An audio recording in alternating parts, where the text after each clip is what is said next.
मैं तो नौजवानों को कहता हूं कि अल्लाह ने आपको भरपूर टैलेंट दिया है, इसको खाली खेल में मत इस्तेमाल करो। खेल में इंडिया की टीम बनेगी क्रिकेट की तो 11 प्लेयर होंगे, दूसरे एक्स्ट्रा 3-4 होंगे। ये 125 करोड़ के अंदर तुम्हारा सिलेक्शन कब होगा?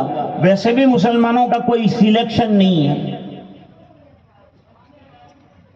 एम क्लास का नो क्लास,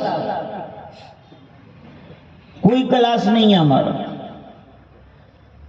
दोस्तों, मेहनतें करो, पढ़ो, एजुकेशन हासिल करो और फिर मकामात हासिल करो, तुमको कोई हटा ही नहीं सकेगा। तुम पढ़कर एक ऐसे मकाम के डॉक्टर बनोगे जहां दूसरों को, गैरों को भी आपके सामने हाथ जोड़ने पड़ेंगे और आपसे काम लेना पड़ेगा। ऐसे हमारे अच्छे अच्छे डॉक्टर जो है बंबई में अभी मौजूद है। पढ़ाओ बच्चों को।